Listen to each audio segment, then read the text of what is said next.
Baik, terima kasih kepada Dr. Mary Puspita yang mana telah memoderatori sesi 4 dan juga para pembicara di sesi 4.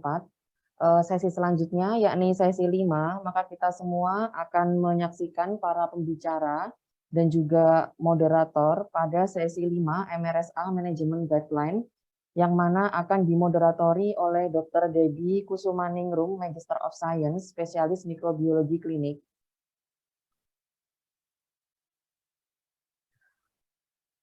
Jadi beliau ini saat ini merupakan seorang staf Departemen Mikrobiologi Kedokteran dari tahun 2008 sampai dengan saat ini, dan juga beliau saat ini sebagai staf divisi tuberkulosis pada Rumah Sakit Dr. Sutomo mulai dari 2016 sampai saat ini. Kemudian untuk riwayat pendidikannya bahwa beliau mengenyam pendidikan Fakultas Kedokteran, kemudian Master of Science, dan juga sebagai clinical microbiologist. Ini dari mulai tahun 97 sampai dengan 2020 mengenyam pendidikan di Universitas Erlangga, dan juga ada beberapa penghargaan yang beliau raih, yakni peringkat kedua pada National Board Examination pada tahun 2016, dan juga merupakan lulusan terbaik dari Master Program Fakultas Kedokteran pada tahun 2009 di Erlangga, dan juga meraih penghargaan kedua pada presentasi paper National Congress of Clinical Microbiology Surabaya pada tahun 2018. Beliau juga beberapa kali telah menerbitkan buku, antara lain tentang bakteriologi kedokteran 2013, kemudian mengenai tuberkulosa diagnosis mikrobiologi tahun 2013, dan juga buku ajar pemeriksaan mikrobiologi pada penyakit infeksi pada tahun 2015, dan panduan penatagunaan antibiotik 2020. Baik, kepada Dr. Debbie Kusumaningrum, Magister of Science, spesialis mikrobiologi klinik, waktu dan tempat kami persilahkan.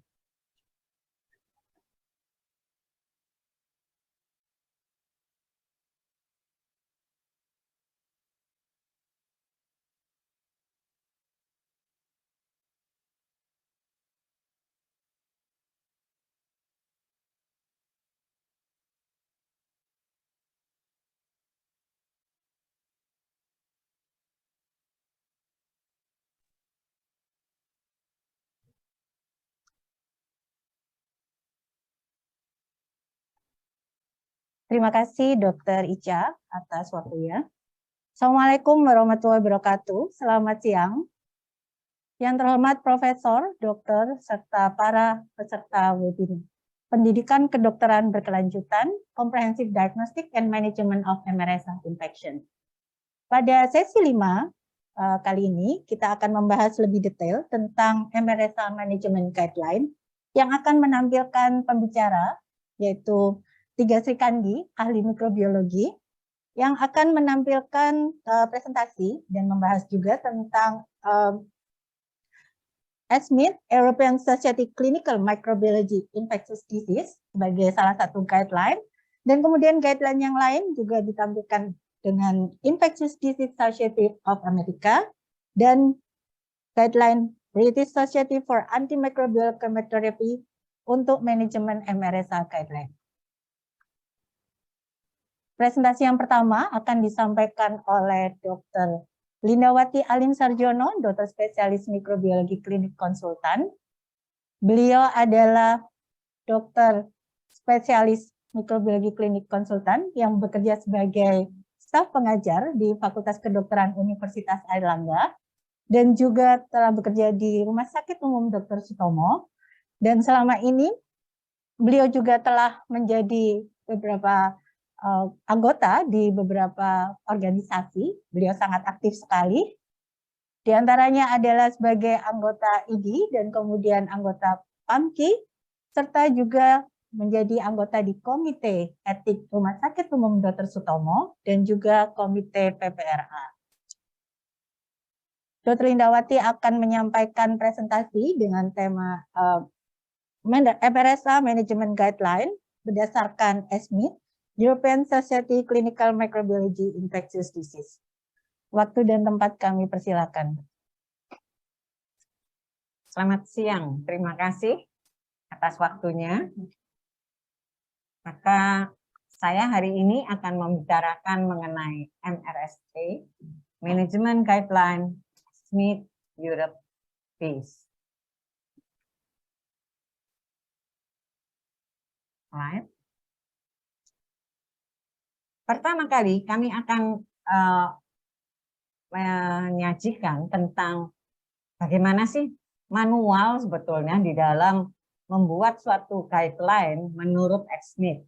Karena masalahnya saya tidak menemukan untuk MRSA adalah guideline yang paling baru, yang paling up to date. Itu tidak bisa kami dapatkan untuk yang MRSA, tetapi untuk guideline yang lain oke.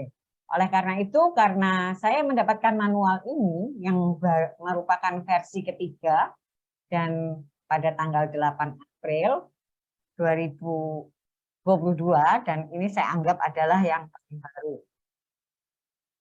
Dikatakan bahwa di dalam membuat guideline itu diperlukan suatu introduksi dan tujuan daripada pembuatan guideline, kemudian yang mencakup scope dari dan guidance, slide ya, kemudian tipe daripada dokumen guideline ini dengan perkembangan yang up to date ya, dan juga tujuan daripada pembuatan dokumen itu. Kemudian di dalam hal ini kita juga harus memberikan suatu definisi menurut Smith, juga terdiri daripada tipe daripada dokumen guidance ini, dan juga dijelaskan juga siapa saja stakeholder-nya, kemudian ada internal review-nya, external review, dan juga public consultation procedure, serta prinsip umum di dalam pengembangan guideline tersebut. Selain itu, bahwa kita juga harus ada dokumen tentang peran dan tanggung jawab daripada guidance ini. Jadi ini berdasarkan daripada Smith Guideline Functional Chart. Jadi bagaimana tugasnya, peranannya, dan tanggung jawab daripada seorang yang dikatakan eksekutif komitenya, kemudian eksekutif office-nya, dan guideline officer-nya, guidelines director-nya, guidelines subcommittee, kemudian guideline advisor board-nya, kemudian guidelines evidence group, chair of the drafting group, and drafting group members-nya, serta advisory pool. Nah, yang selanjutnya, bahwa harus juga ditekankan bahwa proposal dan prioritas ya daripada masing-masing topik untuk suatu guideline practical klinis ya. Nah, di sini kita di dalam membuat guideline juga harus mengikuti apa yang sudah kita buat panduan. Jadi misalnya tujuan daripada prioritas ini apa, kemudian proses daripada prioritas masing-masing topik itu apa, kemudian identifikasi dan undangan kepada stakeholder, kemudian juga permintaan untuk proposal, topik proposalnya oleh stakeholder, kemudian prioritasnya daripada topik itu, kemudian approval daripada daftar prioritas, publikasi daripada daftar prioritas tersebut, dan banyak sekali yang harus diperhatikan di dalam hal ini. Dan kita tahu bahwa Smith ini adalah European ya, jadi negara Eropa. Nah, negara Eropa itu kan terdiri dari banyak negara di mana masing-masing itu biasanya mempunyai guideline sendiri. Tetapi untuk perhimpunannya sebagai Smith, maka dia akan memberikan suatu petunjuk di mana bermacam-macam bermacam-macam proposal dan bermacam-macam paper dan penelitian yang dilakukan itu apakah bisa dimasukkan ke dalam guideline, itu ada proseduralnya. Slide. Dan jangan lupa bahwa kita juga harus mencantumkan konflik of interest-nya. Ya. Jadi background dan motivasinya, kemudian siapa yang harus di-close, siapa yang itu apa yang harus di-close ya. Kemudian bagaimana kita mendisclose itu, kapan di-disclose dan lain sebagainya ya. Ini cukup banyak. Kemudian juga next timeline daripada project guidance ini. Juga harus dikatakan untuk project ini berapa budgetnya dan berapa yang harus dikeluarkan.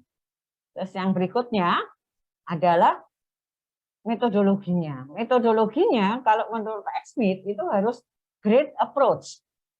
Nah, di sini great approach ada, terus kemudian dan di dalam XMIT itu juga dikatakan bahwa ada format untuk manuskripnya dan itu ada aturannya.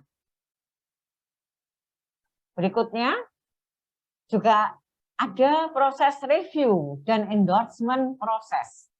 Ya. Jadi tidak semata-mata bahwa itu harus dari XMIT sendiri, tapi juga ada merupakan suatu proses endorsement ya. Berikutnya adalah publikasi. Di dalam publikasi, updating dan penerjemahan ke dalam bahasa lain itu juga dimungkinkan pada XMIT ini. Karena dia terdiri dari banyak negara ya. Jadi kan di mana bahasanya kan ada yang Perancis, ada yang Inggris, ada yang Belanda, ada yang Norwegia, Jerman, dan lain-lain. Maaf. Dan jangan lupa bahwa di dalam guideline kita juga harus mempersiapkan juga pelatihan. Pelatihan itu juga masuk di dalam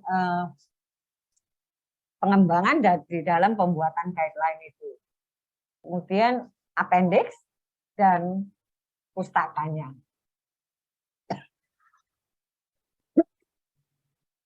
Jadi ada, maaf ya, ada beberapa daftar singkatan yang juga perlu diberikan. Maaf.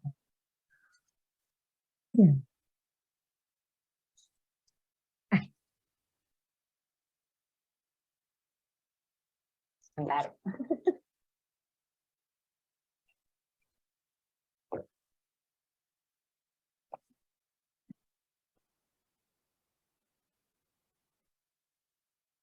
Jadi XMIT itu dia betul-betul mensupport secara aktif ya publikasi yang mempunyai kualitas yang cukup tinggi dan berdasarkan daripada evidence base.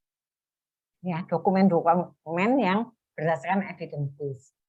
Nah, khusus untuk guideline clinical practice itu dia biasanya terdiri daripada statement yang dikembangkan secara sistematik, kemudian secara evidence base, dan merupakan guideline yang bisa dikembangkan secara baik. Ya, jadi di situ dan transparansinya itu terlihat. Jadi semua harus terbuka. Next. Jadi skopnya di dalam guidance itu untuk XMIT itu adalah prevensi, diagnosis, terus treatment daripada penyakit infeksi. Nah, dokumen apa aja tipe dokumennya daripada XMIT ini itu kita lihat bahwa dia juga bisa merupakan suatu XMIT Clinical Practice Guideline, bisa juga merupakan hanya XMIT Consensus Dokumen, bisa merupakan XMIT State of the Science Dokumen, juga bisa merupakan suatu XMIT Position Paper, juga bisa merupakan XMIT White Paper. Next. Jadi tujuannya kebanyakan dokumen yang disiapkan itu adalah sebagai Clinical Practice Guideline. Tapi manual ini yang dibuat ini mempunyai secara umum mempunyai aturan yang juga harus dipatuhi, diproses dan di prinsipnya itu semua untuk dokumen yang dikeluarkan oleh XMIT guidance itu harus ikut di dalam itu, walaupun ada perbedaan di dalam metodologinya atau pengembangan yang lain, ya. Jadi itu yang diharapkan. Next, definisi. Jadi juga di dalam guideline itu harus disebutkan definisinya apa aja. Jadi tipe daripada dokumen guideline itu, kemudian stakeholder-nya bagaimana, internal review-nya bagaimana, external review-nya bagaimana, public consultation prosedurnya bagaimana. Next. Jadi untuk tipe dokumennya itu ada yang memang guidance itu dikeluarkan oleh XMIT, ada guidance itu adalah XMIT Co-Lead Guidance Dokumen, ada juga yang berupa XMIT Cooperative Guidance Dokumen, dan ada juga guidance dokumen yang developed by other societies. Jadi banyak sekali. Selanjutnya, siapa aja yang kita sebut sebagai stakeholder itu adalah baik itu individu atau grup ataupun organisasi yang memang mempunyai interest ya di dalam konten maupun di dalam hasil daripada dokumen guidance tersebut. Jadi bisa meliputi para expert, para healthcare providers, professional societies and colleagues, research institution, policy makers, patient, and general population, ya, yang dimana tidak termasuk di dalam NICE. Selanjutnya, siapa aja sebagai internal reviewer itu bisa dari XMIT subcommittee, bisa juga advisor yang terpilih dari XMIT study group. Jadi XMIT ini mempunyai berbagai macam study group, tergantung nanti daripada topik, daripada penyakit atau ini macam-macam. Tapi internal review ini tidak boleh melibatkan para anggota yang terlibat di dalam menyusun guideline tersebut. Jadi internal review adalah orang-orang dari anggota XMIT, tapi tidak terlibat dalam pembuatan guidance tersebut, ya. Karena ini untuk validitas daripada guidance tersebut. External review itu bisa dari para expert yang betul-betul independen ya dari pengembangan dokumen guidance tersebut, dan dia merupakan stakeholder yang terregistrasi. Kemudian juga ada XMIT Ethics Committee. Nah, di mana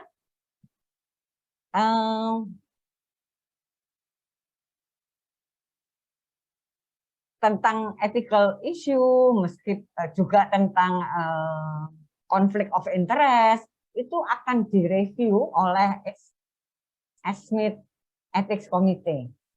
Dan itu hanya dokumen-dokumen yang memang diproduksi oleh XMIT ataupun dokumen co-lead by XMIT. Itu yang dikatakan.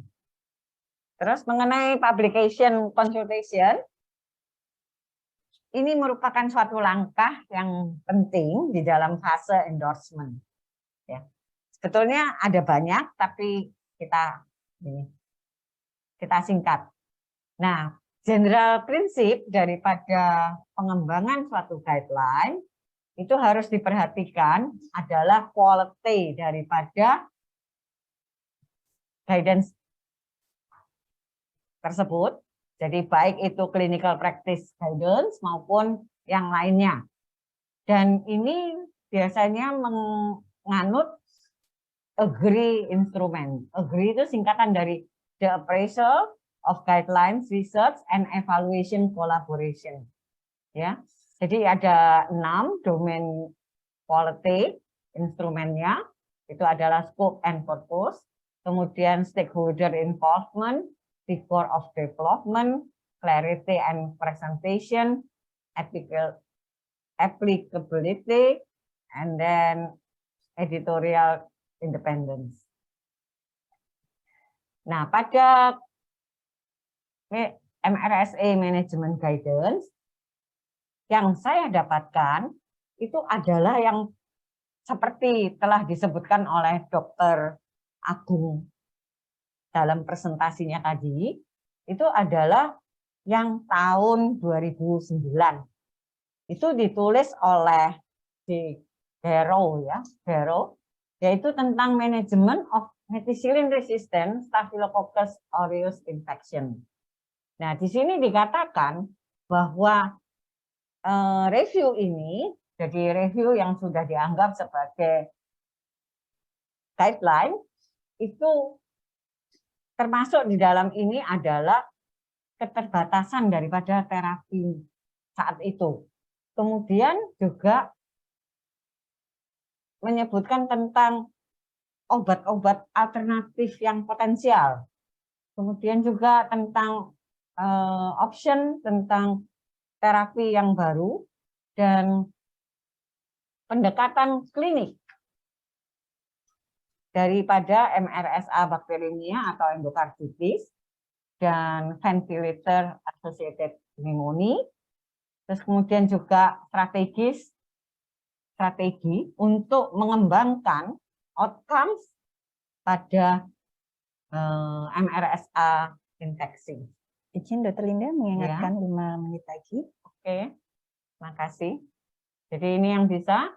Nah, contoh lain daripada guideline adalah prevention and control of methicillin resistant Staphylococcus aureus.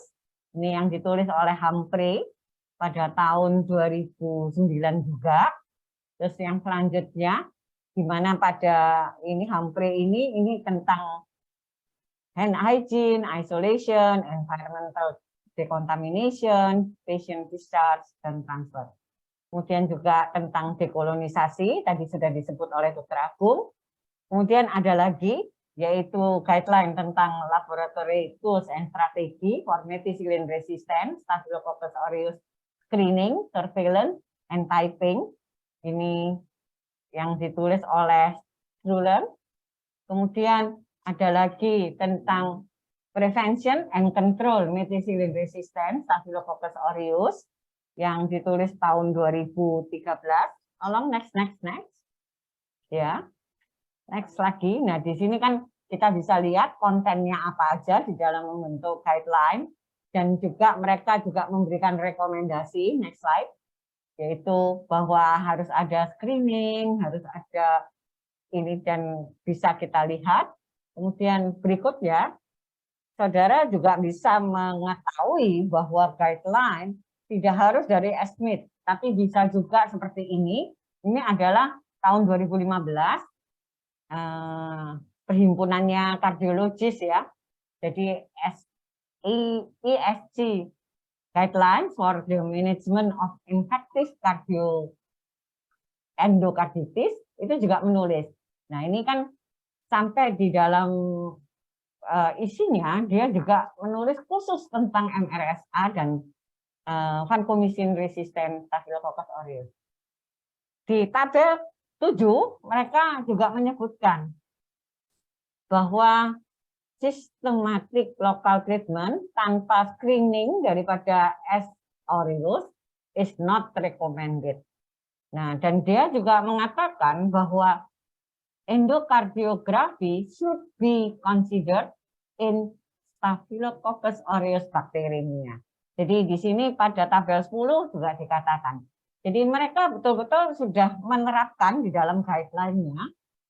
Next, yaitu bahwa seperti ini, predictor of poor outcome in patient with infective endocarditis, itu juga sudah menyebutkan salah satunya adalah mikroorganisme Staphylococcus aureus. Next. Nah, untuk terapi bedah, ternyata mereka juga sudah menyusun rekomendasi bahwa pembedahan itu juga harus dikerjakan gitu pada endokarditis ya. Next. Nah, saudara bisa lihat juga pada dokumen daripada internasional ESICM, kemudian ECCMID, ALERT, Guidelines for the Management of Hospital Acquired Pneumonia and Ventilator Associated Pneumonia. Next. Nah, di sini pada guideline ini dia ada pertanyaan dan ada rekomendasi. Di mana rekomendasinya itu mencakup tentang pemberian terapi kombinasi empirik awal pada mereka-mereka yang high risk ya. High risk ini merupakan strong recommendation, moderate quality of evidence. Izin Ini mengingatkan ini. Ya. Satu Ini. menit. Dan bisa dilihat. Next. Kemudian summary-nya bahwa pada paper ini ada rekomendasi untuk 7 pertanyaan daripada PICO. Ya, ini kalian bisa lihat. Next. Bahwa juga ada konsensus dokumen untuk diagnosis daripada prosthetic joint infection. Kemudian mereka juga kalau ada ralat itu langsung meralatnya. Next, itu juga ada manajemen daripada bloodstream infection ya oleh infection specialties. Itu papernya bisa dibaca. Terus kemudian juga ada dari European Heart Rhythm Association. Itu juga merupakan suatu guideline ya. Terus jangan lupa lagi next adalah guideline tentang surviving sepsis campaign. Ini yang tahun 2021. Itu juga melibatkan daripada ECCMID ya. Dan ada rekomendasi nomor 17 dan nomor 18. Bisa dibaca sendiri nanti. Gitu. Terus kemudian ada juga ECCMID guideline for diagnosis and treatment biofilm infection. Itu jangan lupa bahwa biofilm juga memegang peranan penting. Next. Kemudian ada next antibiotic resistance surveillance system. Next. Nah, di dalam next ini, jadi ini ada surveillance tentang MRSA dan vancomycin resistant Staphylococcus aureus yang dilakukan oleh berbagai macam grup ya, organisasi. Ini bisa dilihat, kemudian nanti ada pantauan tentang kemudian next tentang point counterpoint itu juga. Jadi bedanya apa antara testing tentang uji kepekaan itu dengan CLSI, UCAS dengan CLSI. Nah, di situ juga melibatkan itu karena bagaimanapun juga mereka akan itu bergandeng ya antara UCAS dengan ECCMID. Next. Nah, juga pada MRSA juga jangan lupa bahwa juga bisa mempengaruhi ini tentang animal dan lingkungan environment.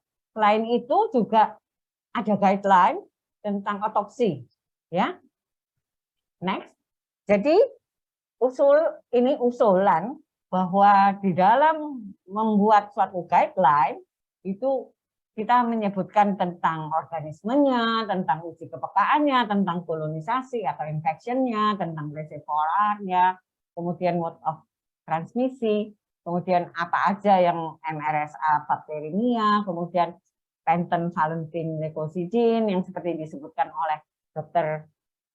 Mani kemarin ya.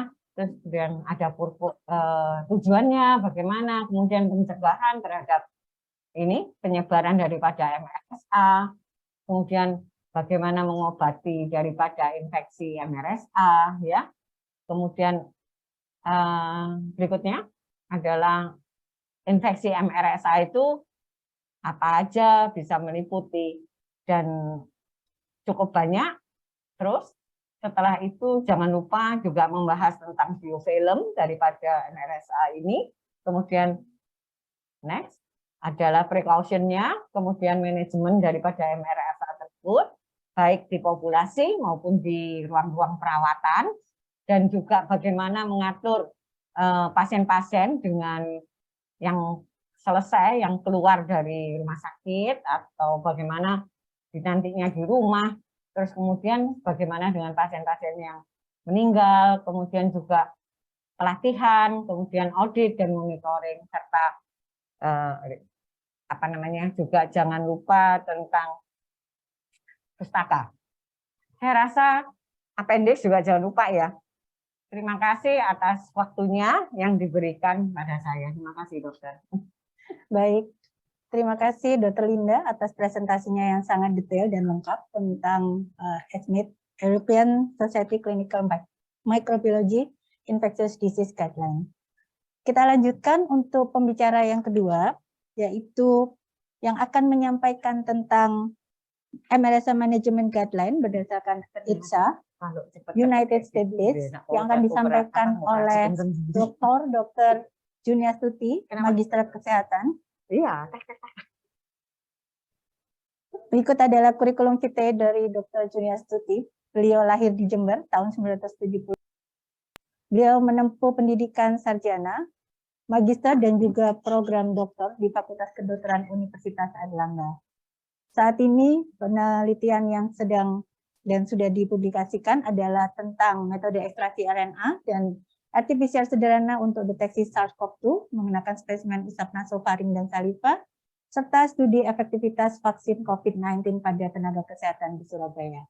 Beberapa publikasi dan juga buku telah beliau terbitkan dari hasil karya beliau, antara lain adalah Molecular and Cell Culture Technology, buku saku tuberkulosis dan hepatitis viral, buku saku malaria dan infeksi dengue, buku ajar pemeriksaan mikrobiologi pada penyakit infeksi. Kepada Dr. Junia Stuti, waktu dan layar kami persilakan.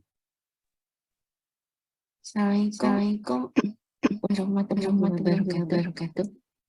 Terima kasih atas kesempatan yang diberikan.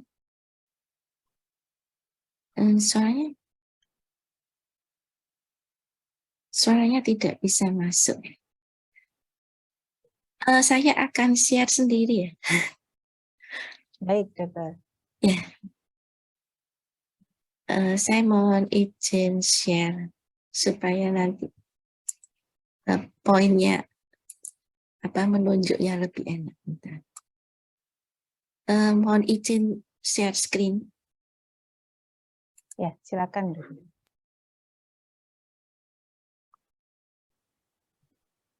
Apakah sudah terlihat?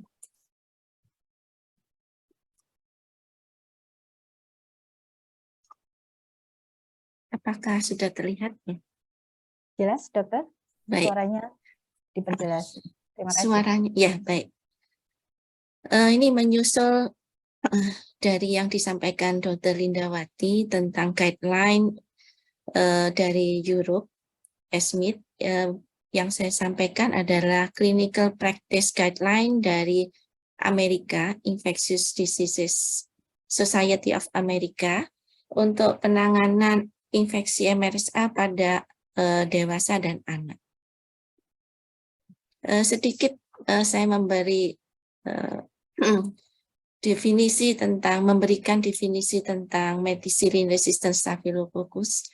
Jadi tahun CLSI 2010 yang dimaksud medicine resistant staphylococcus adalah yang resisten terhadap penisilin, beta-lactam, dan beta-lactamase inhibitor combination, sevem, carbapenem yang semuanya beta-lactam ya.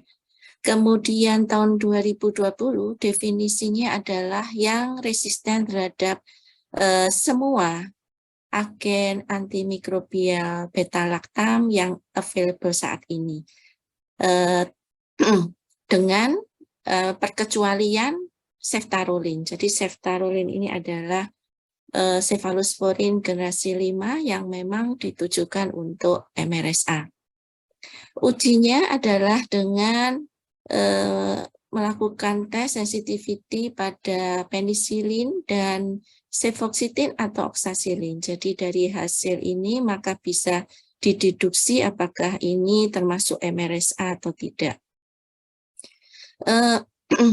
Dengan melihat bahwa MRSA itu terdiri dari dua ya, yang hospital acquired dan community acquired, yang keduanya memiliki perbedaan genetik.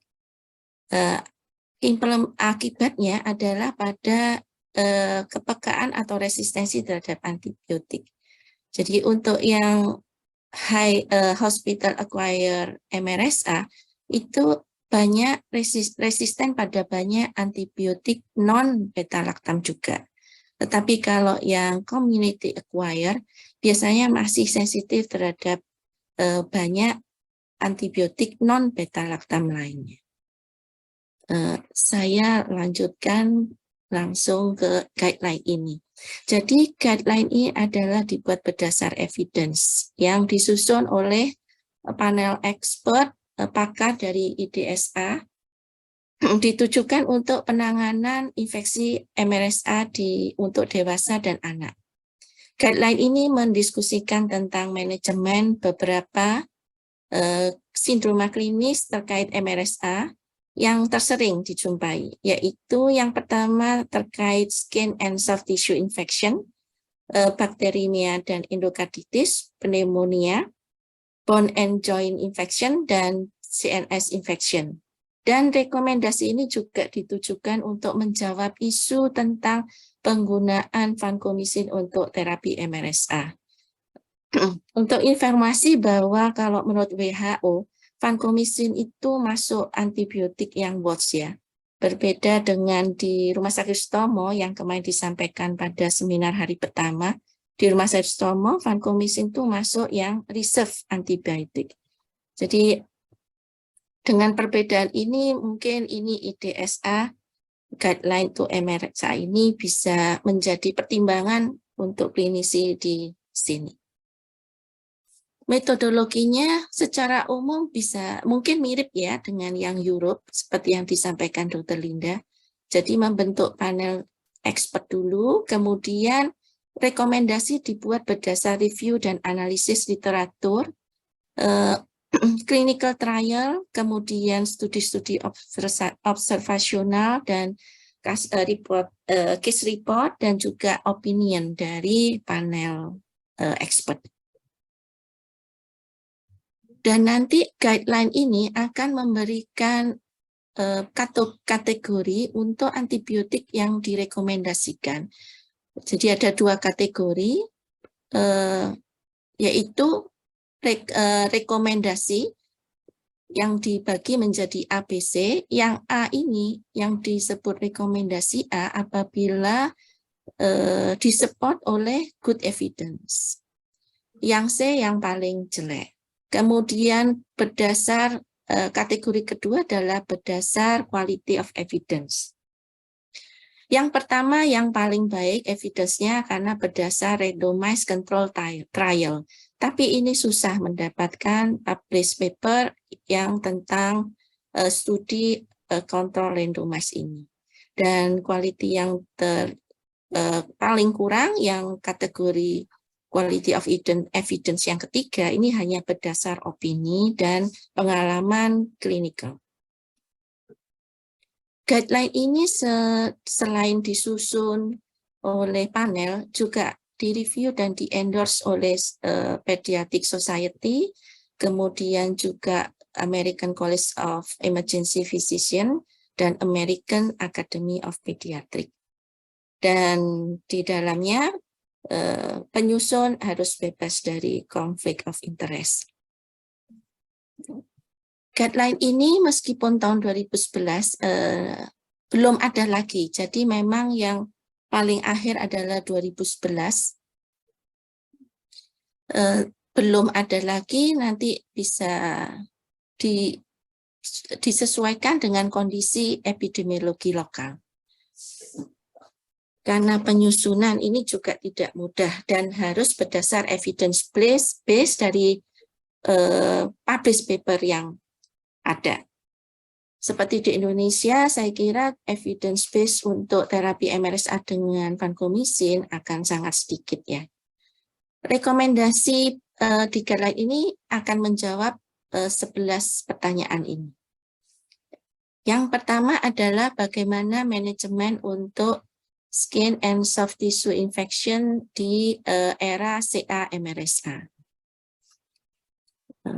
Sebentar, ini ketutup. Nah, untuk SSTI karena CA-MRSA, jadi untuk community acquired MRSA ini di Amerika merupakan penyebab terbanyak untuk SSTI, sehingga antibiotikanya ditujukan untuk CA-MRSA ini. Menurut guideline ini, yang pertama apabila absesnya simple, abses atau nanah yang sederhana, maka terapinya hanya cukup dengan insisi dan drainase. Diberikan antibiotik bila pada kondisi yang tersebut di tabel. Jadi parah dan extensive disease, kemudian dengan komorbid atau kondisi imunosupresi dan sebagainya. Pada keadaan yang perlu antibiotik, ini dibedakan menjadi yang purulent serulitis. Jadi ini untuk yang outpatient. Kemudian nanti juga ada non-purulent serulitis. Untuk yang purulent serulitis direkomendasikan diberikan terapi empiris oral. Jadi untuk SSTI, untuk yang purulent serulitis dan untuk yang outpatient itu cukup diberikan oral. Saya rasa juga sama dengan di sini ya. Ini terapi empiris untuk CA-MRSA meliputi adalah clindamycin, cotrimoxazole, kemudian doxycycline atau minocycline dan linezolid. Nah, ini dituliskan dosis untuk dewasa dan anak ya. Di setiap tabel nanti ada untuk adult dose dan pediatric dose. Kemudian ini ada catatan untuk tetracycline tidak direkomendasikan untuk anak di bawah 8 tahun. Dan untuk pregnancy kategorinya termasuk grup D. Bila purulent serulitis cukup diberikan terapi 5-10 hari. Rifampicin tidak direkomendasikan diberikan sebagai single agent atau adjunctive terapi untuk SSTI. Ini jika dilihat rekomendasi yang diberikan adalah A2. Jadi rekomendasi kuat dan clinical evidence-nya cukupan, kualitas evidence-nya cukupan. Jika diberikan antibiotik, itu maka perlu di follow up hasil kultur berikutnya. Kemudian untuk yang non-purulent serulitis, ini menurut di US itu sebetulnya lebih banyak disebabkan oleh beta hemolytic streptococci. Nah, peran community acquired MRSA ini masih belum diketahui. Sehingga terapinya juga diberikan adalah terapi empiris untuk beta hemolytic streptococci. Namun jika misalnya tidak berespon, maka bisa diberikan terapi empiris untuk CA-MRSA. Kemudian untuk sebentar ini mau saya pindah.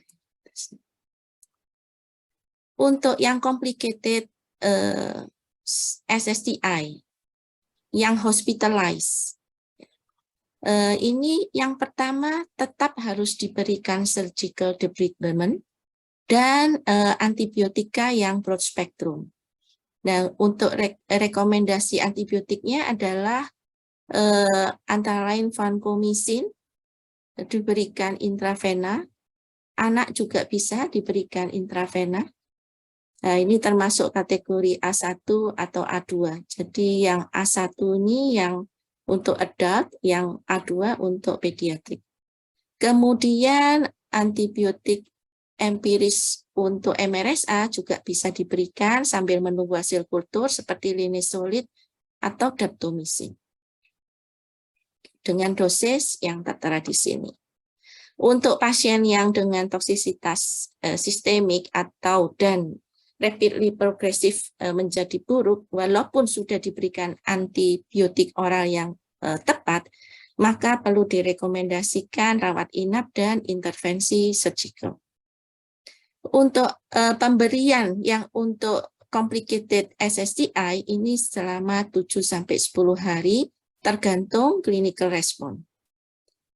Untuk pediatric consideration, untuk pada anak dengan minor skin infection dan secondarily infected skin lesion itu bisa diberikan topikal saja mupirocin. Ini kategorinya A3. Kemudian pada anak yang hospitalized dengan complicated SSDI, vancomycin direkomendasikan. Kemudian jika berikutnya tidak ada infeksi lanjut, maka bisa diberikan terapi empiris dengan clindamycin. Linezolid juga bisa.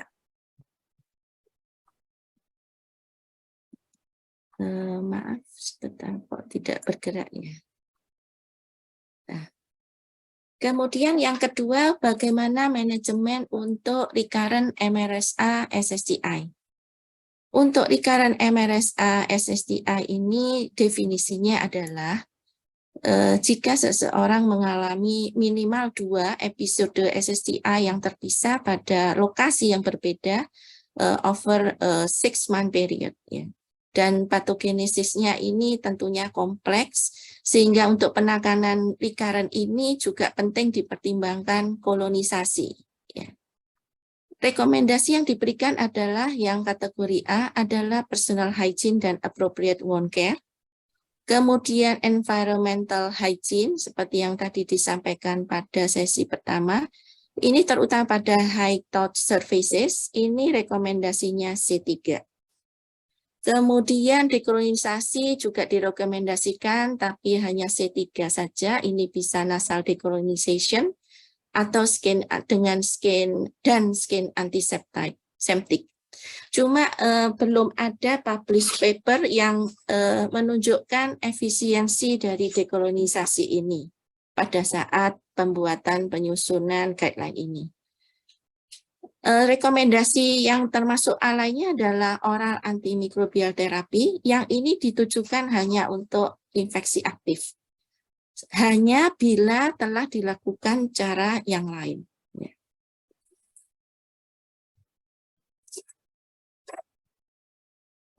Kemudian kultur untuk recurrent SSDI ini terbatas untuk strategi dekolonisasi.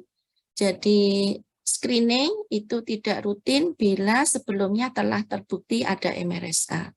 Kemudian kultur surveillance ini tidak perlu dilakukan kalau tidak ada infeksi aktif. Ini saya rasa yang ini sudah disampaikan pada yang sesi pertama tadi. Kemudian menjawab yang ketiga adalah bagaimana manajemen MRSA bakterimia dan infektif kan endokarditis.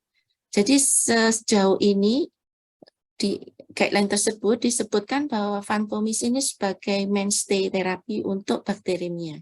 Jadi belum ada agent lain yang lebih superior daripada vancomycin untuk bakterimia. Pemberiannya intravena, jadi juga bisa diberikan pada dewasa dan anak. Tidak disarankan dikombinasi dengan gentamicin atau rifampicin. Selain itu juga bisa diberikan daptomisin. Daptomisin ini di guideline tersebut disebutkan merupakan antibiotik yang bakterisidalnya paling cepat, kemampuan bakterisidalnya paling cepat, sehingga bisa dijadikan pilihan yang baik untuk bakterinya. Untuk infektifkan endokarditis yang dengan native valve itu sama dengan bakterinya, sedang yang dengan protektif valve dengan katup buatan ini perlu kombinasi dengan gentamisin dan rifampicin. Kemudian untuk persisten bakterimia nanti ada di jawaban pertanyaan yang ke-10. Tapi prinsipnya adalah pemberian kombinasi juga. Lama pemberian untuk yang uncomplicated itu minimal 2 minggu, sedang yang complicated itu 4-6 minggu. Dan penting dilakukan identifikasi sumber dan extent infection, ya, sampai eliminasi dan debidemennya. Ekokardiografi disarankan, direkomendasikan untuk mengidentifikasi adanya vegetasi atau pertumbuhan kuman yang pada katup jantung. Ini consideration untuk pasien anak. Jadi sama vancomycin. Nah, daptomycin juga bisa sebagai terapi, tetapi ada catatan clindamycin atau linezolid sebaiknya tidak digunakan untuk infektifkan endokarditis dan endovascular source of infection. Ini tadi juga sama bahwa ekokardiogram ini recommended untuk children dengan congenital heart disease. Ini ada catatan yang penting di guideline tersebut bahwa pada pasien dengan MRSA bakteremia dan infected intravaskuler atau prostatic devices, relapse yang tinggi dan angka mortalitas yang tinggi ini disebabkan karena kegagalan melepaskan material yang infected pada tubuh pasien. Mohon maaf, Dr. Juni, 5 menit. Katanya. Baik, ini masih ada beberapa, sebentar. Ini yang untuk pneumonia.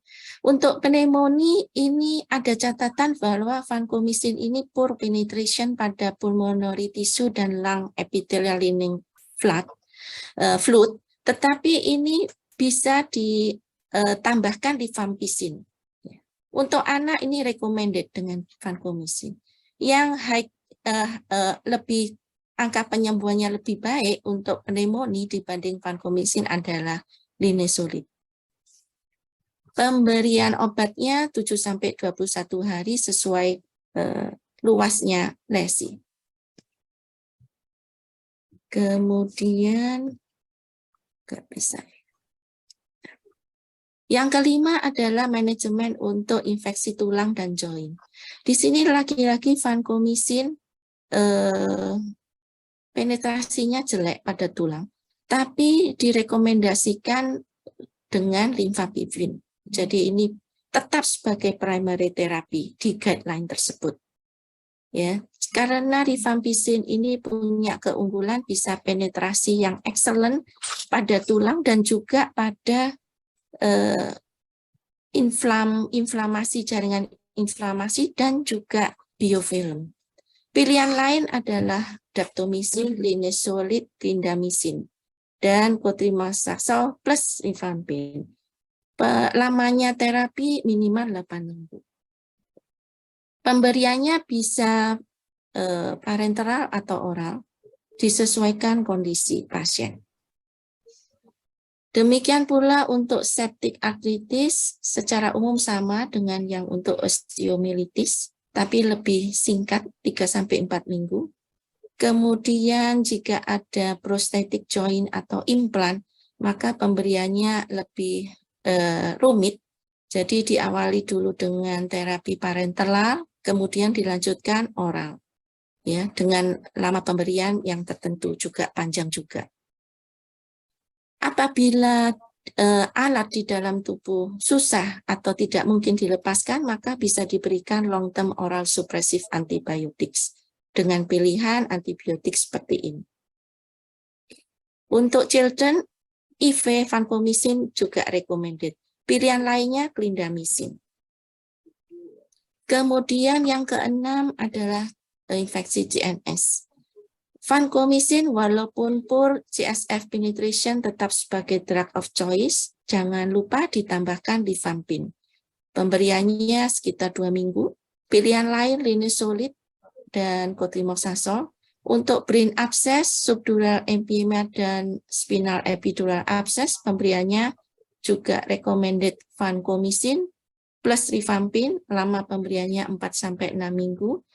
Dan penting kalau ada abscess atau empyema perlu dikeluarkan. Jadi ini yang penting bahwa secara umum pada infeksi MRSA perlu termasuk infeksi CNS, perlu ada drainase abses ya, dan juga removal any foreign body. Termasuk kalau ada cyan, CNS cyan, maka ini direkomendasikan untuk dilepas diganti dengan ekstra kranial ya, IVD. Ini untuk anak juga vancomycin recommended. Kemudian ada menjawab pertanyaan berikutnya tentang clindamycin dan linezolid yang berperan sebagai yang punya mekanisme inhibitor sintesis protein. Ini tidak direkomendasikan sebagai adjunctive terapi ya. Dan tidak direkomendasikan untuk dikombin dengan vancomycin. Vancomycin lebih efektif monoterapi dibanding kombinasi dengan antibiotik ini. IVIG tidak direkomendasikan untuk kecuali untuk anak dengan severe MRSA sepsis. Kemudian untuk dosis direkomendasikan untuk adult IV vancomycin 15-20 mg per kilogram berat badan tiap 8-12 jam. Yang penting kurang dari 2 gram per dos, maksimal 2 gram. Jadi ini direkomendasikan untuk pasien dengan fungsi renal yang normal. Jika diperlukan pada serious infection bisa diberikan loading dose. Karena efikasi vancomycin ini tergantung pada AUC per MIC. Ya. Di Amerika memang rutin dilakukan ya monitoring obat. Jadi di sana juga disarankan through vancomycin monitoring. Di sini saya mendapat info dari klinisi di sini bahwa di sini tidak ada yang melakukan through antibiotic monitoring. Untuk pediatrik, baik. Untuk pediatrik ini data masih limited untuk vancomycin dosing di children, tapi disarankan dosis 15 mg per kilogram per dos tiap 6 jam. Kemudian yang penting adalah vancomycin bisa diberikan baik kalau MIC-nya maksimal 2 dan dilihat clinical and microbiologic responnya. Jika tidak baik follow up-nya, maka perlu diganti. Tidak ditambah, tapi diganti. Ini juga untuk pasien dengan persisten bakterimia dan relapse, yang sering terjadi pada pasien dengan infektif endokarditis, maka lama terapi itu perlu atau pemberian perlu ditentukan pada hari ke-7 terapi, perlu diubah atau tidak. Nah, antibiotik yang andalan untuk menggantikan vancomycin adalah daptomycin. Selain juga perlu dilihat lagi bagaimana apakah sudah dilakukan drainase atau surgical debridement dengan baik. Kemudian pada neonatus ini vancomycin masih menjadi treatment utama untuk infeksi MRSA serius pada neonatus. Kemudian ini yang terakhir, bahwa infeksi pada MRSA itu penanganannya yang penting, yang utama adalah identifikasi dan berikutnya adalah langkah eliminasi dan atau depideman sumber primer dan tempat infeksi lainnya jika mungkin. Kemudian diberikan antibiotik, pilihan beberapa pada infeksi pada berbagai organ tadi, vancomycin menjadi pilihan yang baik dan recommended dengan catatan tertentu tadi yang saya sampaikan dan perlu follow up. Kemudian sebaliknya kalau MSSA di Amerika direkomendasikan antibiotik beta-lactam masih menjadi drug of choice selama belum ada alergi. Yang bisa saya berikan, terima kasih. Wassalamualaikum warahmatullahi wabarakatuh. Baik, terima kasih Dr. Juniastuti atas presentasinya. Sebelum menginjak ke presenter yang ketiga, kami ingatkan bagi para peserta PKB yang akan mengajukan pertanyaan bisa melalui kolom chat question and answer.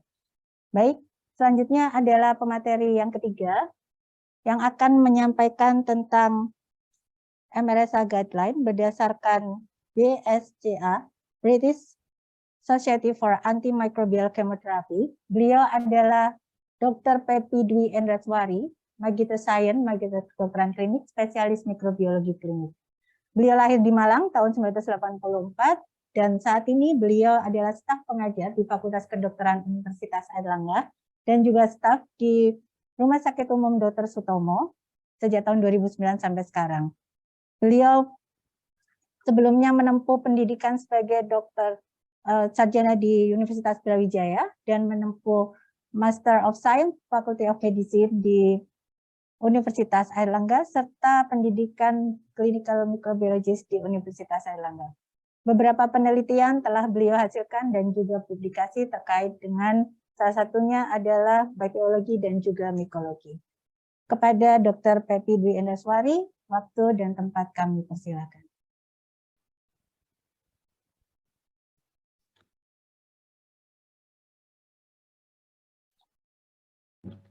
Ya, baik, terima kasih atas kesempatan yang diberikan. Mohon izin, apakah suara saya jelas? Sangat jelas, dokter. Ya, baik. Mungkin bisa di-share screen dari panitia.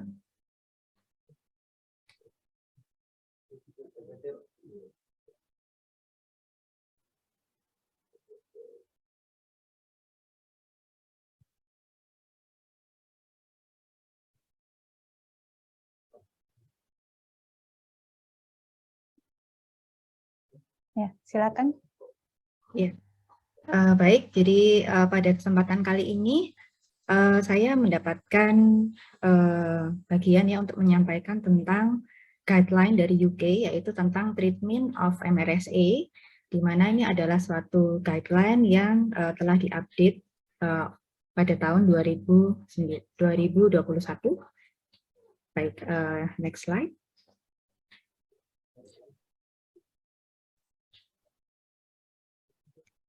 Nah, jadi tadi telah disampaikan sebelumnya mengenai guideline dari ESNID, kemudian dari ITSA. Pada kesempatan kali ini saya akan menyampaikan guideline dari UK. Untuk pengantarnya, di mana guideline ini kenapa sangat diperlukan. Jadi guideline ini sangat diperlukan karena guideline ini adalah evidence based. Jadi sangat dipengaruhi oleh perubahan epidemiologi dari MRSA itu di negara masing-masing, ya, dalam hal ini adalah di UK. Dan itu juga termasuk epidemiologi dari perubahan pola kepekaan antibiotik yang diketahui dari national surveillance di suatu negara tersebut. Selain itu, adanya obat yang baru itu juga mendasari disusunnya suatu update dari guideline ini. Sebagai historinya, jadi guideline ini pertama kali di UK tentang MRSA itu telah dibuat pada tahun 1986, kemudian diupdate lagi, jadi minimal 4 tahun sekali, diupdate lagi pada tahun 1990, 98, 2006, 2008, dan kemudian update terbaru adalah tahun 2021. Next slide. Tujuan dari rekomendasi yang telah disusun dari guideline ini adalah disebutkan di situ terutama untuk mengimprove dari kualitas pelayanan kepada pasien pada kasus MRSA, kemudian juga sebagai sumber edukasi kepada para healthcare profesional, dan juga untuk men-encourage adanya multidisciplinary approach. Jadi tidak hanya dari klinisi, namun juga infectious disease dalam penanganan kasus dari infeksi MRSA ini. Next slide. Nah, ini adalah guideline yang telah disusun sebelumnya, yaitu pada tahun 2008 tentang profilaksis dan treatment dari MRSA, kemudian diupdate lagi pada tahun, sudah cukup lama ya, dari 2008 ke 2021, di mana update yang terbaru ini terutama adalah berkaitan dengan treatment. Ya, baik, next slide.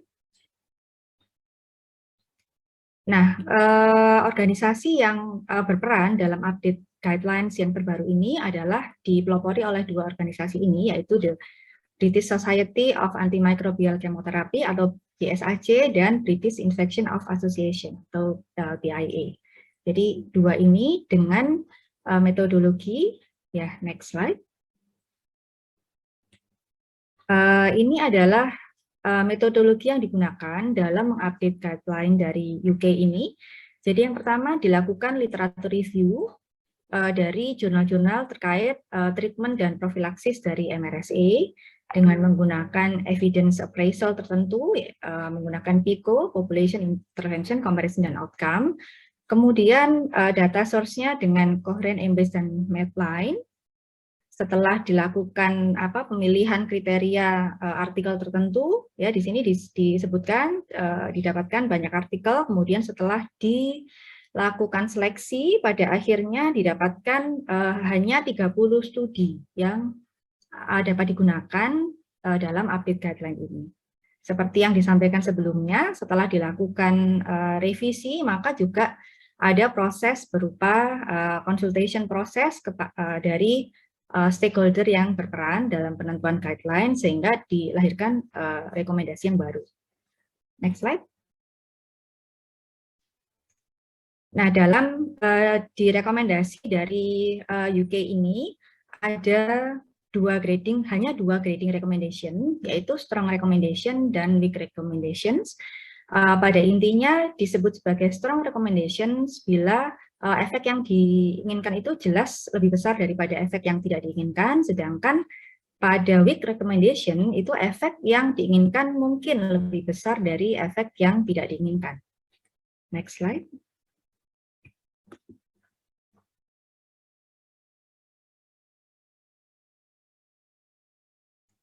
Nah, kemudian ini untuk level of evidence, seperti yang tadi sudah dijelaskan oleh Dr. Yuni, bahwa level of evidence ini terdapat beberapa tingkatan, yaitu mulai dari 1++ sampai dengan 4. Dalam update guideline ini, dalam keterangannya tidak digunakan level of evidence yang 1 min dan juga 2++ ini. Jadi hanya level of evidence tertentu yang digunakan dalam mendasari perubahan dari guidelines ini. Yang terbaik adalah 1++, di mana terdapat 2 atau lebih randomized clinical trial dengan resiko bias yang sangat kecil, kemudian sampai dengan yang paling rendah yaitu expert opinion. Next slide.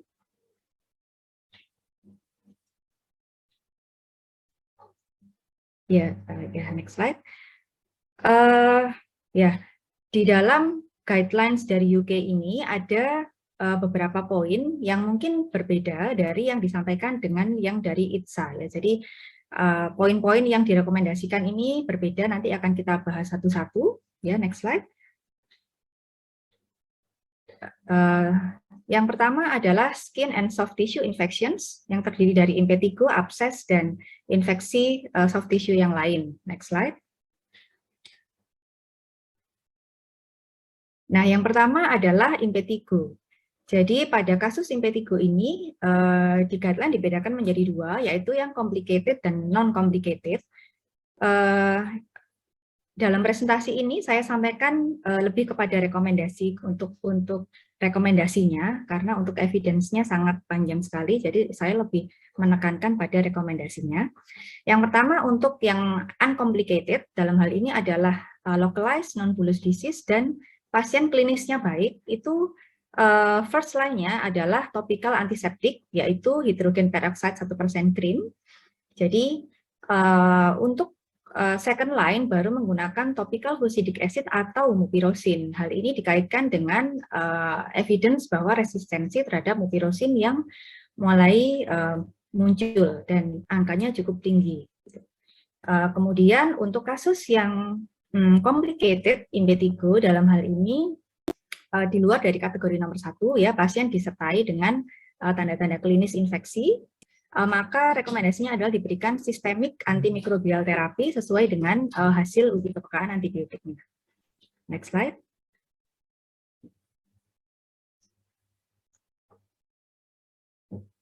Kemudian yang kedua, abses. Jadi terkait abses ini, rekomendasinya adalah dilakukan insisi dan drainase untuk source control dari infeksi, strong recommendations.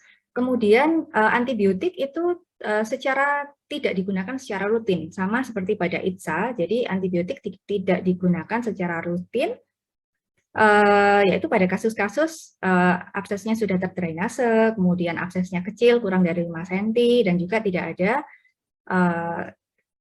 respon sistemik, ya, kecuali pada pasien neutropenia, kemudian defect cell mediated immunity itu perlu diberikan systemic antibiotics. Kemudian pada kasus yang terkonfirmasi bahwa infeksi itu disebabkan oleh strain MRSA PFGE yang strain USA 300 ini, maka selain insisi dan drainase, direkomendasikan pemberian antibiotik sistemik. Kenapa? Karena pada infeksi strain ini MRSA menghasilkan faktor virulensi berupa PVL, di mana infeksinya lebih berat. Sedangkan penggunaan antibiotik oral, ya, jika diperlukan antibiotik oral, maka yang digunakan direkomendasikan adalah clindamycin atau cotrimoxazole. Next slide. Nah, bagaimana dengan infeksi kulit yang lain? Yang pertama dibahas adalah selulitis.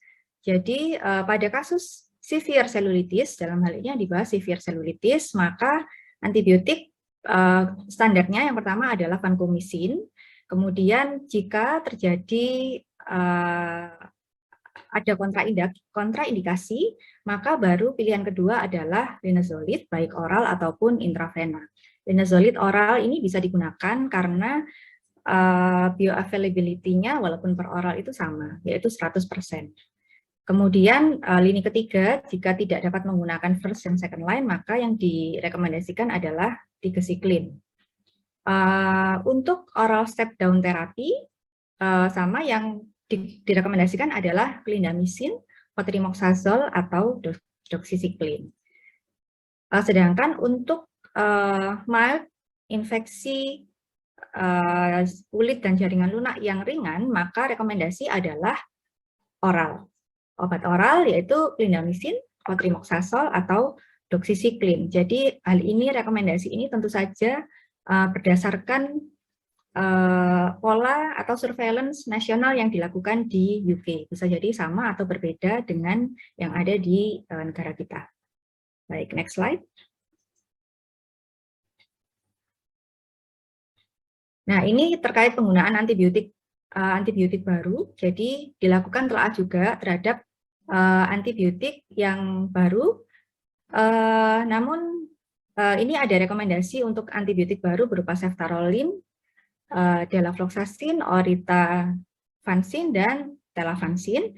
Dan untuk yang antibiotik yang lain termasuk ceftobiprol, dalbavancin, dan tedizolid ini tidak ada rekomendasi karena belum ada evidence base yang mendukung. Next slide.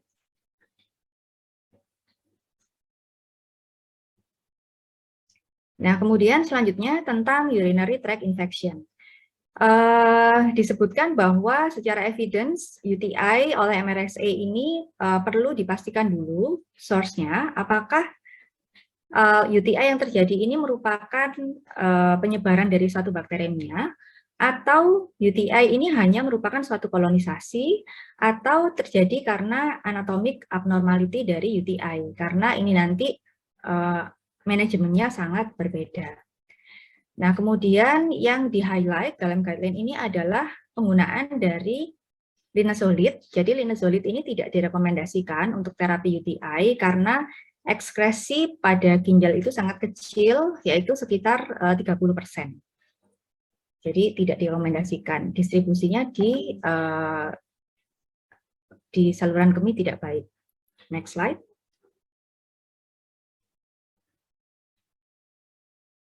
Nah, rekomendasinya adalah sebagai berikut terkait UTI. Jadi harus diekskludkan dulu, dipastikan bahwa pasien ini UTI disertai dengan bakteremia atau tidak, karena nanti rekomendasinya akan sangat berbeda.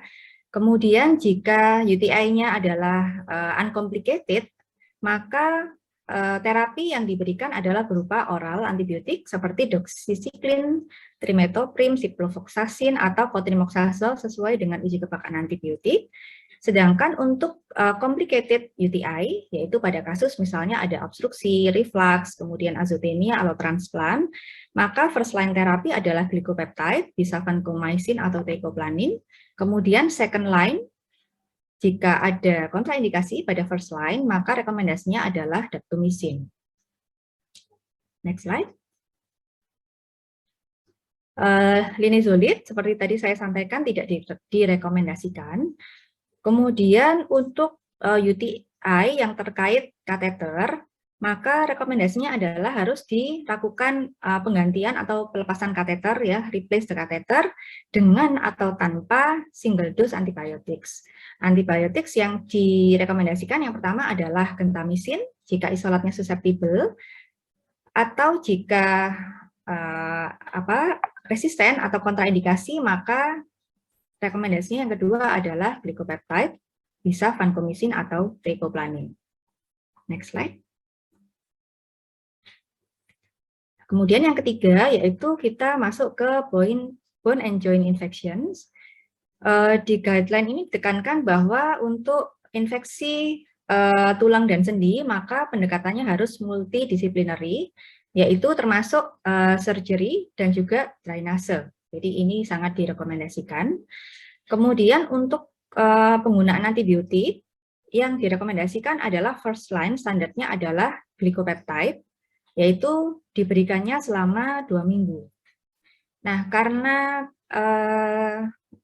glycopeptide ini penggunaannya dalam hal ini lama dan range terapinya sangat sempit, maka direkomendasikan untuk melakukan therapeutic drug monitoring untuk memastikan bahwa obat yang diberikan, vanco atau teicoplanin ini berada dalam dosis yang direkomendasikan, tidak underdose ataupun lebih sehingga menyebabkan toksik. Untuk yang second line yang direkomendasikan yaitu daptomycin atau linezolid dengan durasi terapi yang sama, ya, untuk yang ini adalah 2 minggu. Next slide. Nah, kemudian setelah 2 minggu, maka untuk infeksi tulang dan sendi tersebut dilanjutkan. Jadi total terapi itu untuk kasus septic arthritis di sini direkomendasikan adalah 4 minggu, sedangkan untuk osteomyelitis itu lebih lama, yaitu 6 minggu. Maaf, Dr. Pepi, waktu 4 ya. menit lagi. Oh, baik-baik. Terus kemudian jika memerlukan obat oral, maka yang digunakan adalah Clinda, Cotrim, doxycycline, dan linezolid. Next slide. Nah, kemudian selanjutnya bakteremi. Jadi bakteremi yang direkomendasikan antibiotik adalah masih intravenous vancomycin. Kemudian second line-nya adalah linezolid atau daptomycin. Di sini yang di-highlight adalah cotrimoxazole ini tidak direkomendasikan sebagai terapi tunggal pada bakteremia karena tidak efektif dalam dari research yang diperoleh, ini tidak efektif dalam kasus bakteremia.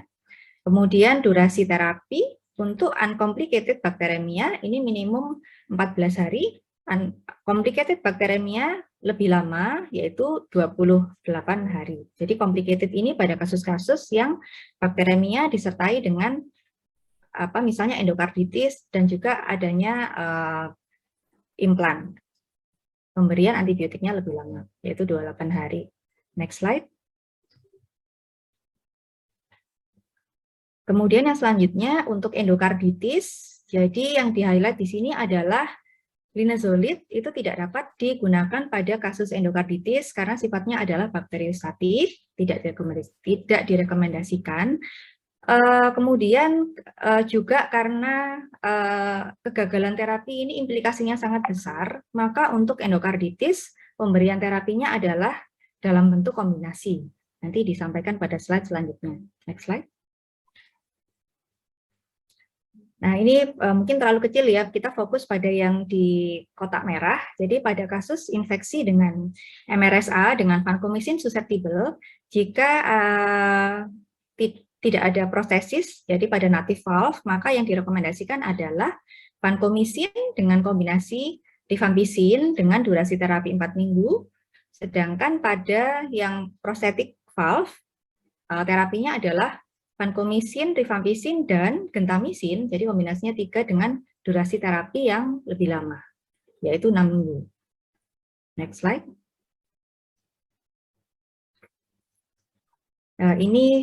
Ini sudah saya sampaikan tadi. Mungkin yang di-highlight adalah perubahan dari guideline sebelumnya, yaitu di mana digunakan terapi kombinasi berupa gentamicin, kemudian di guideline ini dirubah karena diketahui bahwa kombinasi antara vanco dan genta ini ternyata adalah nefrotoksik, sehingga kombinasinya diganti dengan rifampicin. Next slide. Selanjutnya untuk pneumonia, jadi ini adalah necrotizing pneumonia. Jadi necrotizing pneumonia ini adalah suatu pneumonia yang disertai dengan adanya jaringan nekrotik pada paru, di mana ini seringkali disebabkan oleh MRSA yang menghasilkan BVL. Rekomendasi terapinya, jadi pada tadi disebutkan di ITSA bahwa direkomendasikan linezolid dan vancomycin tidak direkomendasikan. Mungkin yang saya highlight beda dengan di UK ini pada evidence base yang telah direview, tidak ada perbedaan antara pemberian vancomycin dan linezolid, sehingga di guideline ini pemberian vancomycin atau linezolid ini sebagai lini pertama. Kemudian juga dipertimbangkan pemberian antibiotik yang berfungsi sebagai toxin inhibiting agents untuk PVL-nya tadi, yaitu contohnya dengan kombinasi clindamycin atau rifampicin. Ya, next slide. Kemudian untuk nosocomial pneumonia, ini juga sama, first line-nya vanco atau linezolid, kemudian yang di-highlight adalah jangan menggunakan daptomycin, karena daptomycin ini diinaktivasi oleh lang surfaktan sehingga tidak efektif. Next slide. Kemudian untuk infeksi telinga, hidung, dan tenggorokan, di sini untuk severe infection, rekomendasi terapi sama, yaitu glycopeptide atau linezolid. Kemudian untuk yang less severe, rekomendasinya adalah oral cotrimoxazole atau doxycycline sesuai dengan uji kepekaan antibiotik. Next slide. Intracranial or spinal infection, rekomendasi yang pertama source control sangat penting, jadi harus dilakukan. Jika tidak dapat dilakukan intervensi berupa surgical, maka dilakukan insisi dan drainase. Kemudian jika tidak ada gejala neurologis pada kasus-kasus epidural abses, maka cukup diberikan antibiotik tanpa surgical. Kemudian drug of choice yang direkomendasikan adalah vancomycin atau linezolid. Next slide. Selanjutnya meningitis. Jadi meningitis ini first drug terapi adalah intravenous vancomycin. Ya. Kemudian pada kasus yang severe dipertimbangkan untuk pemberian tambahan antibiotik berupa rifampicin. Sama seperti pada bakteremia, maka dilakukan therapeutic drug monitoring untuk memastikan dosis dari vancomycin ini sesuai. Kemudian yang penting lagi, pada kasus yang berat atau gagal dengan pemberian hanya dengan vancomycin IV, maka rekomendasinya adalah pemberian vancomycin secara instilasi di dalam ventricle. Kemudian yang penting lagi, clindamycin, chloramphenicol, dan linezolid ini tidak dapat digunakan karena ini sifatnya antibiotik adalah bakteriostatik. Dalam hal ini diperlukan antibiotik yang bakterisidal untuk kasus meningitis. Tidak ada rekomendasi untuk teicoplanin dalam hal ini. Next slide. Kemudian infeksi mata, jadi untuk infeksi mata yang sifatnya superficial, maka direkomendasikan gentamicin atau chloramphenicol tetes mata jika susceptible secara in vitro. Kemudian jika terjadi diseminasi, terjadi bakteremia pada kasus-kasus endophthalmitis, maka perlu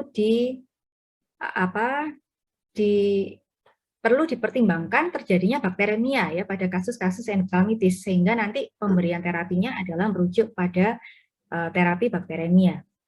Sedangkan yang selanjutnya untuk deep seat infections ini perlu dilakukan multidisciplinary approach antara ophthalmologist dan infection specialist. Dan terapi yang diberikan rekomendasi adalah vancomycin intravitreal dan juga systemic quinolone sesuai dengan uji kepekaan. Penggunaan oral linezolid ini masih limited evidence, sehingga dalam hal ini tidak menjadi first line terapi. Next slide. 1 menit lagi ya, Dr. Pepi. Baik, ini udah mau selesai.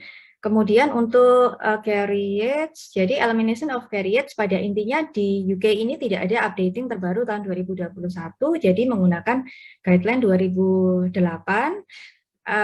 Pada intinya karena penggunaan mupirocin ini sangat berkaitan dengan munculnya resistensi antibiotik terhadap mupirocin, maka mupirocin ini tidak direkomendasikan untuk digunakan sendiri. Jadi untuk walaupun mupirocin susceptible, maka elimination carriage ini dikombinasi dengan antibiotik oral.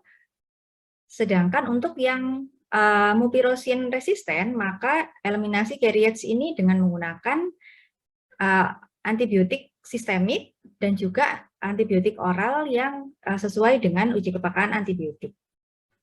Next slide. Ya, oral vancomycin untuk eliminasi carriage ini tidak direkomendasikan. Next slide. Kemudian untuk surgical site infection prophylaxis. Jadi pada kasus-kasus pembedahan yang memerlukan profilaksis dan pada kasus tertentu ya dalam hal ini ada 3 kondisi ini di mana pasien memiliki histori MRSA, jadi setelah screening didapatkan MRSA, kemudian high risk MRSA colonization, atau pasien itu datang dari fasilitas dengan high prevalence MRSA, maka yang direkomendasikan adalah profilaksis berupa glycopeptide. Bisa vancomycin atau dengan kombinasi dengan obat antibiotik yang lain. Baik, slide selanjutnya. Nah, ini mungkin tidak perlu saya sampaikan secara detail, pada intinya setelah rekomendasi ini dikeluarkan masih ada gaps atau kekurangan-kekurangan yang masih terus akan diperbaiki dan diinikan pada rekomendasi yang selanjutnya, termasuk dalam guideline ini misalnya pemberian durasi pemberian antibiotik itu tidak ada pada seluruh kasus yang direkomendasikan. Jadi ini masih banyak gaps yang akan ditindaklanjuti selanjutnya. Baik, next slide. Ini saya rasa adalah slide terakhir dari saya. Baik, terima kasih atas perhatiannya. Selamat siang. Wassalamualaikum warahmatullahi wabarakatuh. Waalaikumsalam warahmatullahi wabarakatuh. Terima kasih banyak Dr. Pepi atas presentasinya yang sangat jelas dan detail. Selanjutnya kita masuk ke sesi discussion. Pada sesi diskusi ini kami persilakan kepada para narasumber untuk bergabung.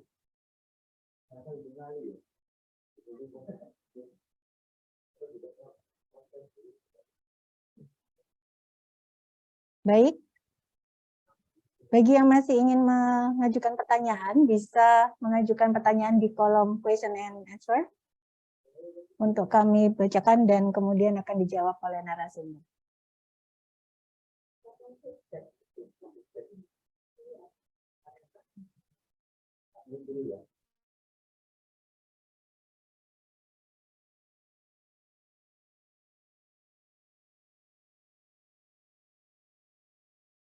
Sama kita, ketiga narasumber. Kita buka sesi diskusi, ada satu pertanyaan dari kolom chat, dari Dr. Iin Maimunah, spesialis mikrobiologi klinik. Pertanyaannya kepada Dr. Juniastuti, izin bertanya dok, sharing pengalaman dokter, ada strategi khusus untuk penggunaan linezolid untuk MRSA, jika di rumah sakit kita mereserve linezolid untuk lini kedua obat oral antituberkulosis. Terima kasih. Pada Dr. Juniastuti, kami persilakan, dok.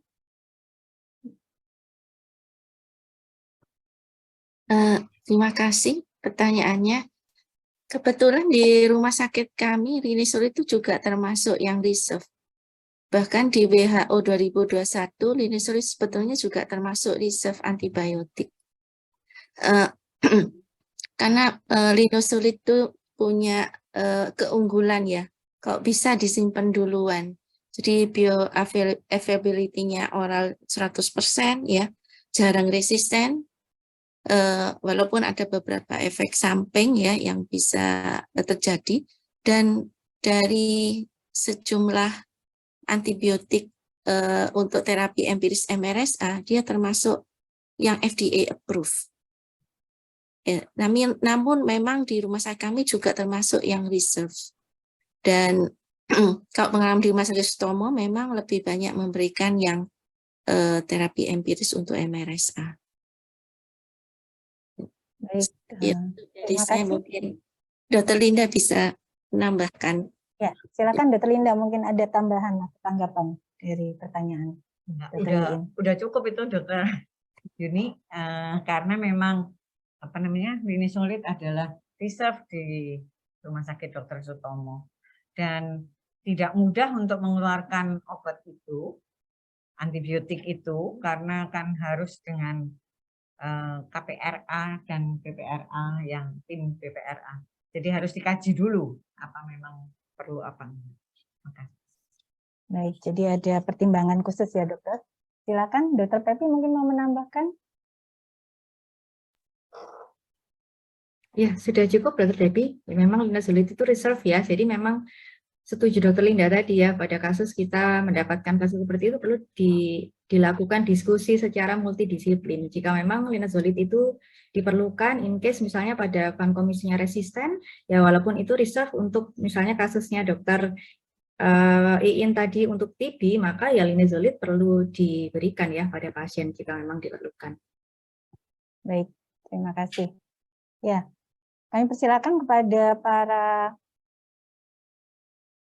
peserta yang masih ingin mengajukan pertanyaan bisa di kolom chat. Ya, ini ada satu pertanyaan dokter. Selamat siang dokter, saya Putu Arya, Universitas Dharma-Dewa. Terima kasih guru dan senior kami untuk materinya. Untuk semua narasumber, secara praktis bagaimana kita memilih dan mengaplikasikan guideline internasional ke setting rumah sakit di Indonesia? Dan apakah akan diadopsi oleh PAMKI menjadi suatu panduan lokal? Terima kasih. Silakan, mungkin Dr. Linda terlebih dahulu. Ya, sebelum itu diadopsi secara 100%, tapi kita biasanya juga ada survei dulu, lebih dahulu, jadi langkah-langkah yang harus dipenuhi. Dan saya rasa setiap ada ini kan ada timnya sendiri daripada PAMKI untuk mengkaji hasil resistensi antibiotik ya yang ada, dan itu setiap cabang itu mempunyai tim, dan timnya itu yang melaporkan, dan nanti PAMKI pusat yang akan meramu semua, dan setelah persetujuan dan akan melewati langkah-langkah yang harus dipenuhi, maka mungkin guideline itu baru akan bisa terbit. Memang saat ini kan belum ada. Mungkin yang lain bisa menambahkan. Ya, silakan Dr. Juniastuti. Ya, terima kasih.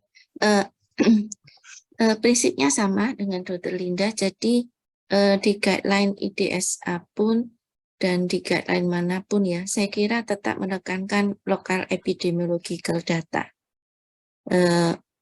Jadi selain memang di guideline di IDSA itu kan dilakukan review dan analisis terhadap literatur ya, studi-studi yang dilakukan baik di luar Amerika.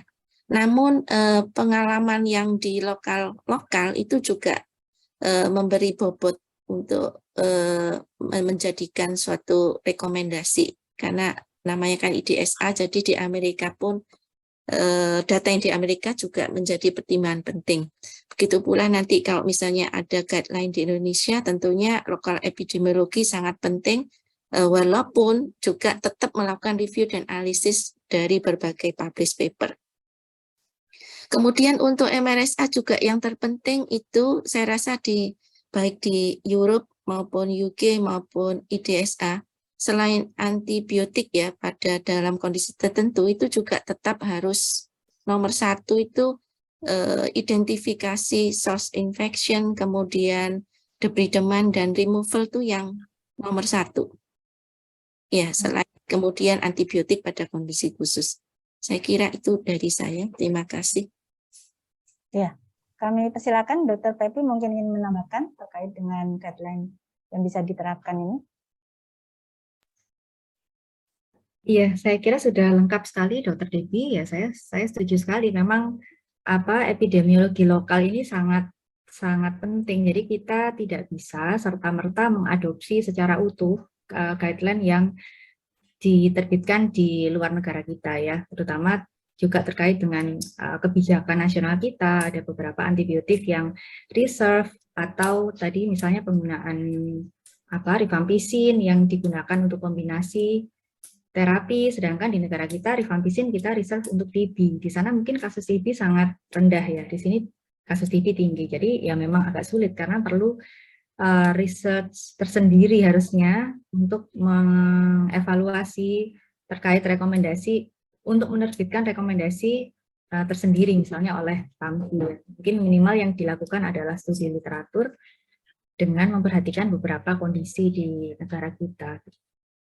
Ya, saya kira itu. Kalau boleh menambahkan, jadi mungkin Silakan. di kita kan belum ada guideline itu. Jadi berbagai guideline itu bisa jadi pertimbangan. Dan juga pengalaman yang sudah dilakukan klinisi setempat itu memberikan bagaimana responnya, respon terapi terhadap antibiotik yang diberikan itu juga jadi pertimbangan penting selain kondisi pasien. Terima kasih. Ya, baik. Terima kasih atas jawabannya. Sehubungan dengan pertimbangan waktu, kami selesaikan terlebih dahulu untuk sesi tanya jawab sampai di sini, dan kita lanjutkan dengan sesi panelis yang akan disampaikan oleh Profesor Dr. Edi Bagus Wasito, spesialis mikrobiologi klinik konsultan. Kepada Dr. Profesor Edi Bagus, waktu dan tempat kami persilakan. Oke, matur nuwun. Dr. Debbie selaku moderator. Suara saya terdengar ya, Dr. Debbie? Sangat jelas, Prof. Ya, baik. Sudah disampaikan oleh pemateri guideline begitu ya untuk menangani MRSA ini. Semuanya ternyata berasal dari negara dengan 4 musim ya. Inggris, Eropa, Amerika. Nah, saya kepingin mengingatkan kepada diri saya sendiri dan juga kepada yang lain begitu. Ada juga negara yang berdaerah 4 musim, tapi mereka punya guideline yang berbeda. Jangan dilupakan itu. Ya. Yang 3 tadi serupa, sehingga pertanyaan dari peserta mencari mengapa kok ada berbeda atau mencari persamaannya apa begitu. Nah, ini yang dari negara yang ingin saya sebutkan ini jelas berbeda. Ya, Jepang. Monggo. Sayangnya belum ada yang menyampaikan materi ini. Ya, Jepang punya guideline tersendiri untuk MRSA. Dan mereka tidak menggunakan golongan glikopeptide. Tidak menggunakan. Glikopeptide termasuk antibiotik yang berbasis mengganggu sintesis dinding sel. Jepang menggunakan antibiotik yang mengganggu sintesis protein, aminoglycoside. Ya, ini jelas berbeda. Ya, ini sangat bagus. Ya, bisa kita simak dan harapan saya memotivasi ya kita sebagai perhimpunan yang memang menyatakan diri di dalam tujuan ataupun tugas pendirian PAMKI ini. Ya. Seperti diketahui bahwa PAMKI didirikan tahun 86, Februari tahun 86.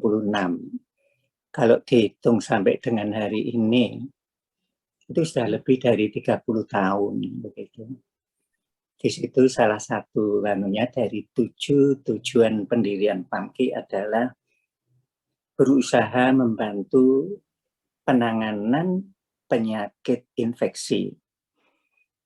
Nah, yang selama umur sekian tahun itu, mana rekomendasi dari Indonesia sendiri? Ya, kecil saja, salah satu spesies bakteri penyebab infeksi yang tergolong MDRO ini, ya, MRSA. Mari kita mulai besok hari Senin, kita mulai bekerja. Pupung generasi penerus ini sudah makin banyak, ya, sudah tersebar di banyak kota, entah itu provinsi, entah itu kabupaten, seluruh Indonesia.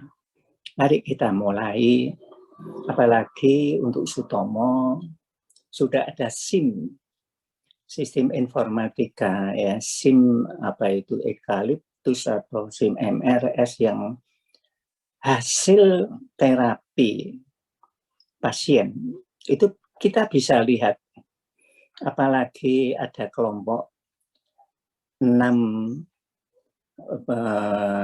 anggota dari SMF atau KSM Mikroklinik baru yang sangat mahir memanfaatkan SIM itu. Mulai dari besok kita buka isolat MDRO, outcome-nya apa begitu, ya. Tinggal pilih sembuh atau meninggal, gampang. Ya, kemudian di terapi apa? Monggo. Saya saran gunakan Excel supaya nanti bisa dianalisis dengan mudah begitu, ya. Nah, ini saya berharap seperti begitu. Ya, Jepang menggunakan arbekasin, monggo kalau mau dibuka di literatur atau di internet, ya, termasuk aminoglikosida. Oke. Jadi harapan saya kita tidak lagi bingung guideline mana yang akan dipakai untuk membuat kebijakan di rumah sakit para peserta yang tadi mempertanyakan begitu. Karena terus terang aja saya mengingatkan ada diversitas, ya, diversitas yang di sesi sebelumnya tadi sudah disebut. Satu spesies bakteri itu tidak homogen populasinya, ada diversitas, ya. Apalagi kalau ini data guideline ini berasal dari daerah 4 musim. Apakah boleh disamakan dengan daerah dengan hanya 2 musim? Pertanyaannya di sana. Mari kita mulai bekerja. Itu saja Dr. Debbie, masukan dari kami, tambahan dari kami, insya Allah bermanfaat. Selamat memulai kerja. Terima kasih. Monggo. Assalamualaikum. Baik, terima kasih kami ucapkan atas saran dari Profesor Dr. Edi Bagus Wasito. Berakhirnya sesi panelis, maka berakhir sudah sesi 5 MRSA Management Guideline yang telah kita kupas tuntas di sesi 5 ini.